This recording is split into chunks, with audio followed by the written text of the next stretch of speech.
Hello guys, welcome to Cloud Geek Education. Today's lesson is about motion.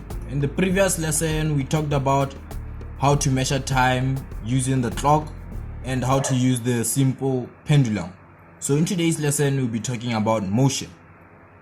Without wasting any time, let's shoot straight to the point. Motion. What is motion?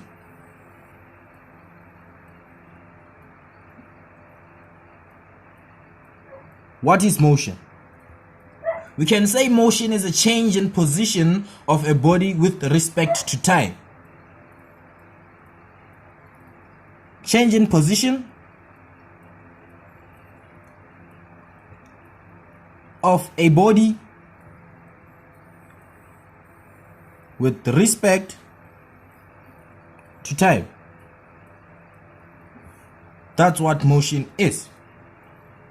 So let's define terms related to motion. Definition of terms related to motion.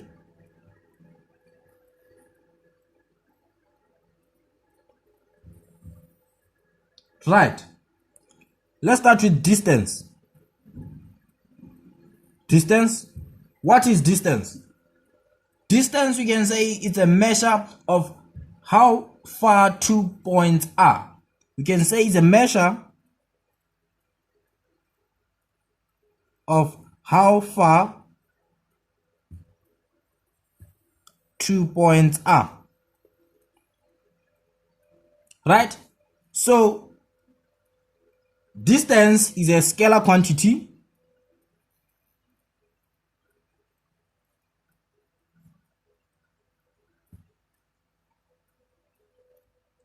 We talked about scalar quantities when we talked about the fundamentals and derived physical quantities. We said a scalar quantity is defined with magnitude only. So distance is one of the scalar quantities as it's defined with magnitude only.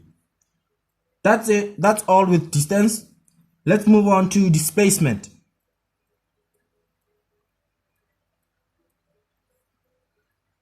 What is displacement? Displacement is a distance traveled in a specific direction.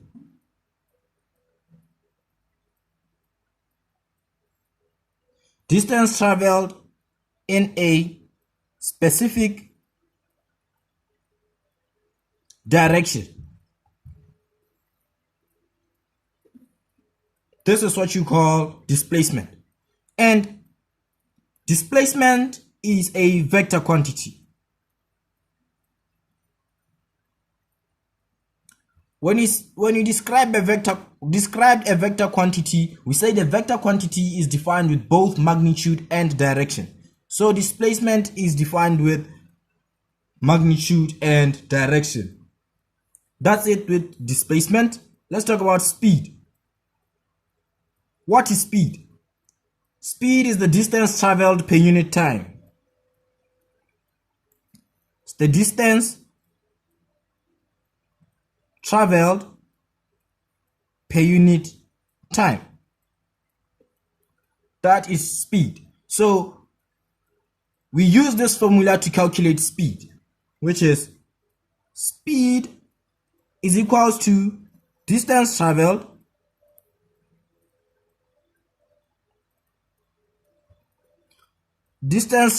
divided by time taken.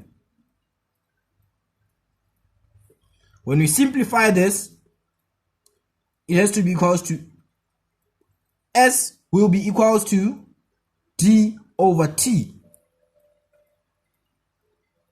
whereby S is equals to speed, D is equals to distance traveled, and T represents time taken. So we use this formula to calculate speed. We can also use this formula to calculate distance. We can also use this formula to calculate time. So let me give you examples.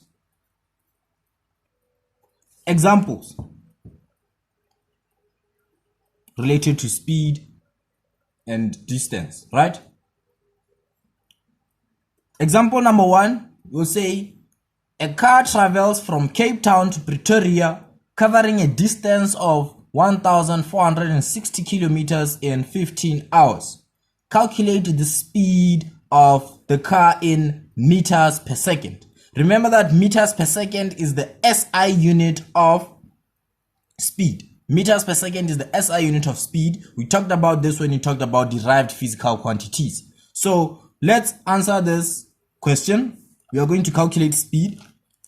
We know that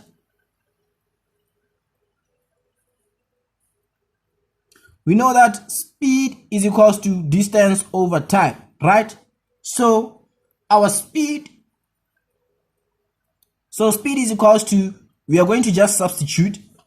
Our distance in this case is 1,460 kilometers, and our time, which is t, is equals to 15 hours, right? So speed is equals to 1,460 kilometers divided by 15 hours, right?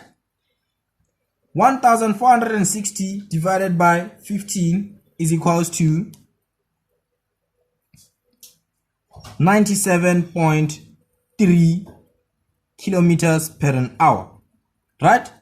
Now this is our speed, but remember our SI unit. Our SI unit is meters per second, which means we have to convert this to meters per second. How do we convert this to meters per second? We use this formula to convert to meters per second. The formula states that kilometers, we multiply kilometers times 1,000 and we divide them by 60 squared. So this is the formula. Now we are going to substitute, right? It's going to be, when you simplify this, it has to be 97.3 kilometers per hour is equals to 97.3 kilometers times 1,000, all divided by 60 squared, right? I was just showing you what I'm doing here. So we are just going to work this out, and 97.3 times 1,000 gives us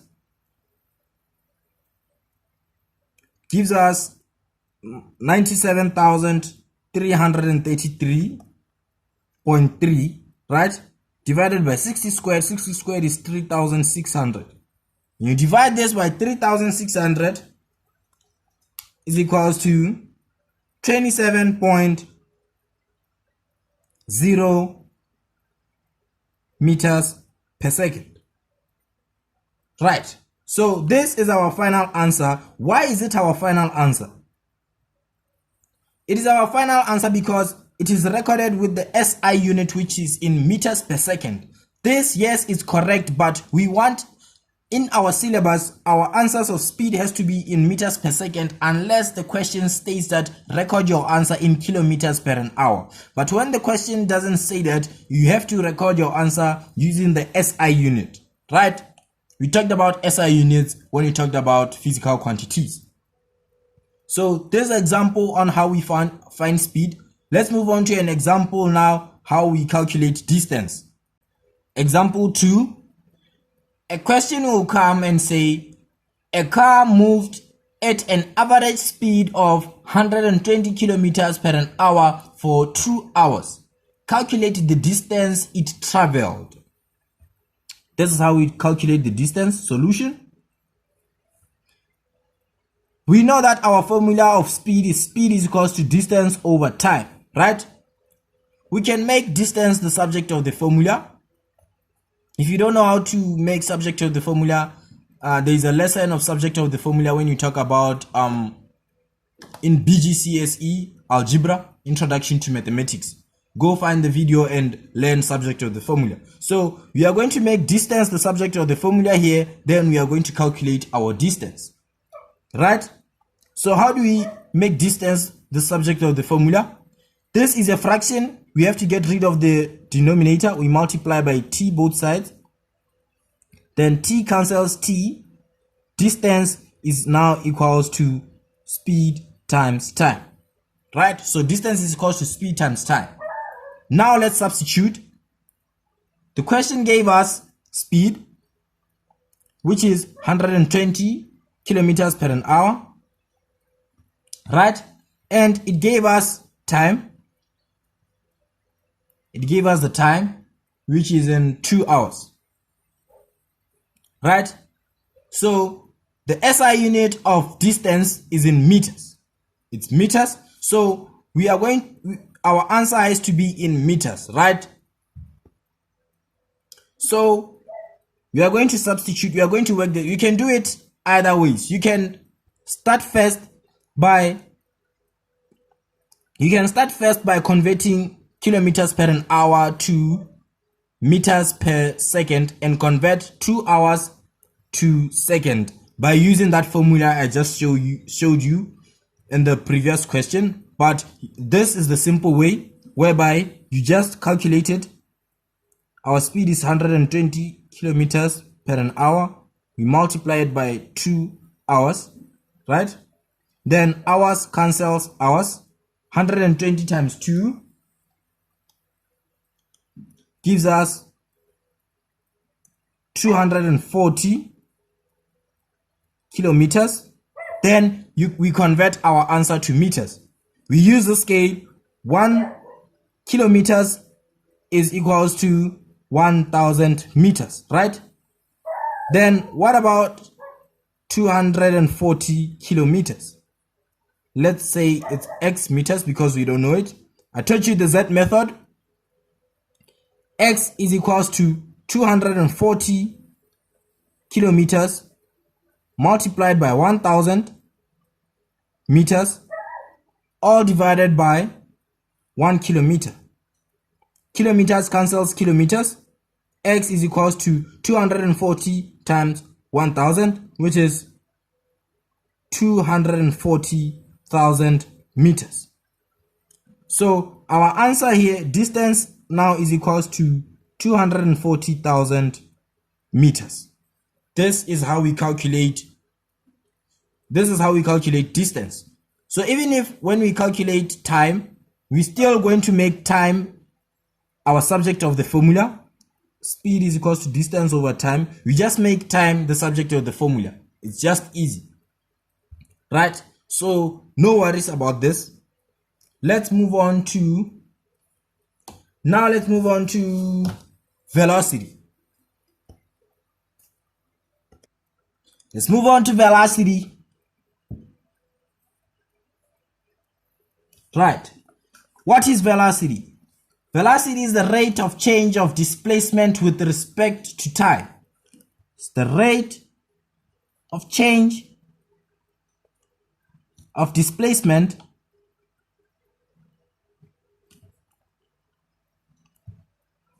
with respect to time. Since we have displacement in our answer, this shows us that velocity is a vector quantity. Shows us that velocity is a vector quantity. We are done with velocity. Let's move on to acceleration. Let's talk about acceleration. What is acceleration? Acceleration, we can say, is a change in velocity per unit time. Yes, that's the nice answer. Is the change in velocity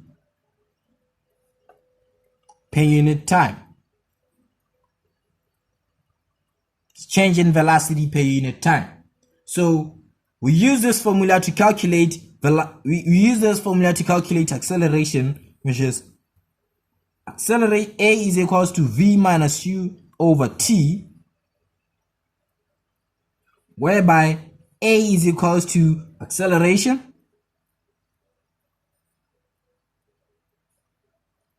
V is equals to final velocity,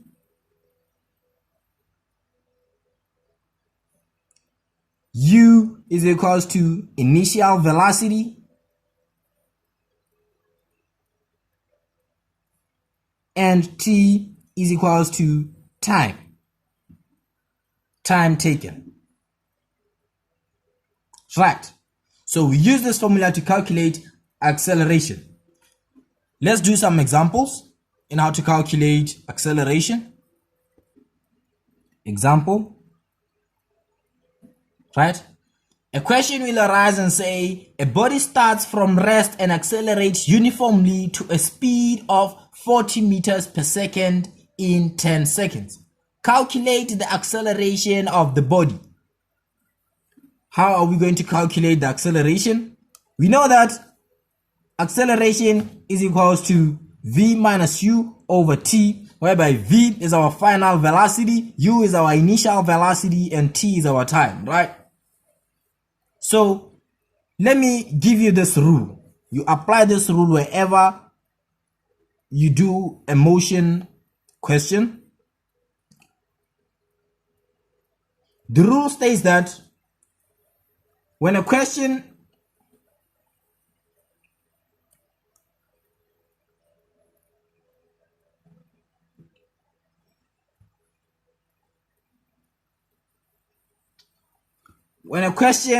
states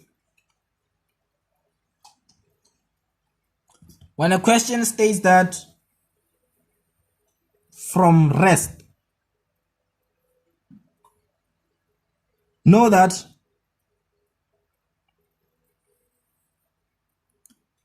the initial velocity, which is u,